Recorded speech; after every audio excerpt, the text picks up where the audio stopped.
ਹੁਣ बेटा इस दे विच असीं लै रहे हैं OX के उपर टोटल एक्सपेंडिचर लै रहे हैं एंड OY के उपर प्राइस लै रहे हैं।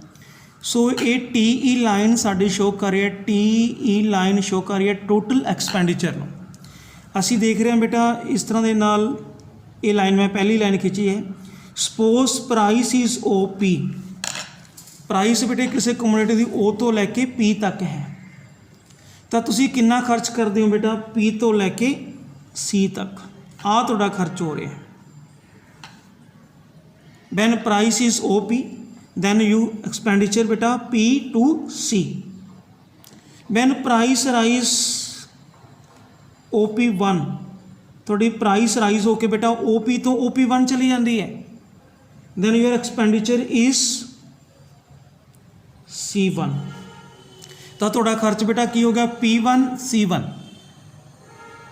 And P1 C1 line, this line is parallel to this line.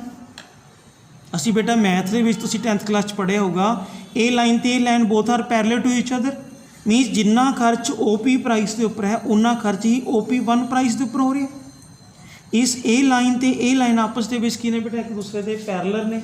इत्थे जिहड़ा साडा टोटल एक्सपेंडिचर है वो प्राइस से इनक्रीज होने दे नाल जां डिक्रीज होने दे नाल चेंज नहीं हो रहा। सो ए वाला एरिया C1 तो लैके C तक का एरिया ये की शो करता है, elasticity of demand is equal to 1, because इस एरिए दे विच की हो रहा साडी प्राइस भावें O तो लैके P तक है, भावें प्राइस साडी O तो लैके P1 तक राइज होगी, पर जिहड़ा साडा एक्सपेंडिचर है बेटे वो चेंज नहीं हो रहा, because this line and this line is parallel to each other.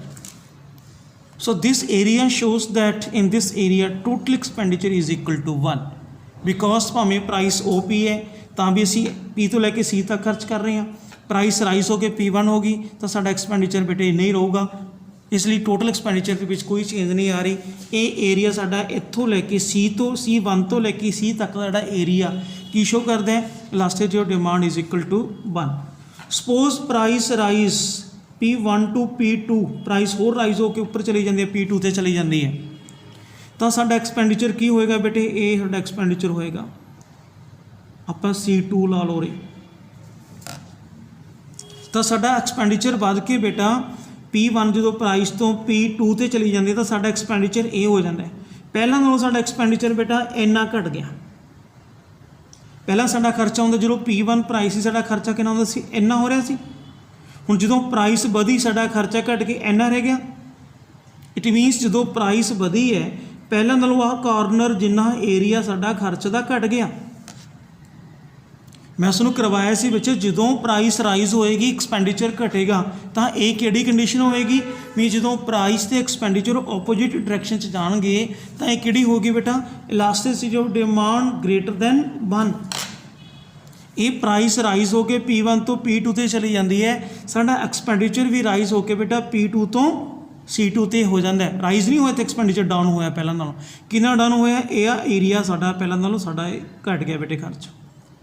ए वाला एरिया आ कॉर्नर वाला एरिया साडा की होएगा ग्रेटर दैन 1, क्योंकि प्राइस ते एक्सपेंडिचर इत्थे ओपोजिट डायरैक्शन च गए ने, प्राइस वधी है बट एक्सपेंडिचर पहला नालों घट गया, इस एरिया नूं असीं की कहांगे ग्रेटर दैन 1। सपोज करो बेटा प्राइस बिल्कुल घट के तुहाडी P3 ते नीचे आ जाती है, प्राइस P1 तो या P2 तो भी घट के बिल्कुल नीचे P3 ते आ जाती है, P3 ते आउंदे नाल साडा खर्च बेटा C3 ला लो, प्राइस घटी है मान लो P तो घट के P3 ते आ गई, प्राइस घटन दे नाल साडा खर्च भी बेटे घट गया, इन्ना खर्च साडा पहला नालों घट गया। पहला साडा जो प्राइस OP सी असीं कितना खर्च करते सी, मान लो P तो लैके C तक, प्राइस घट के साडी P तो P3 ते आ गई, नीचे आ गई, प्राइस डाउन हो गई बेटे, इत्थे डाउन होने नाल जिहड़ा साडा खर्च P तो लैके C तक हुंदा सी उही खर्च साडा कितना हो रहा है, P3 तो लैके C3 तक हो रहा है। मीनस इन्ना एरिया साडा खर्च का एक्सपेंडिचर का पहला नालों डिक्रीज हो गया। इस तरह की कंडीशन असीं की कहांगे, elasticity of demand is less than 1, क्योंकि मैं तुहानूं करवाया सी जो प्राइस ते एक्सपेंडिचर सेम डायरैक्शन च जाणगे, इत्थे प्राइस भी P तो P3 ते घट गई, एक्सपेंडिचर भी घट गया, and price and expenditure goes to same direction. In this condition your elasticity of demand is less than 1। ਸੋ ਬੇਟੇ ਇਹ ਤਿੰਨੋਂ ਕੰਡੀਸ਼ਨ ਨੂੰ ਆਪਾਂ ਇਸ ਡਾਇਗਰਾਮ ਦੇ ਨਾਲ ਡਿਫਾਈਨ ਕਰ ਚੁੱਕੇ ਹਾਂ।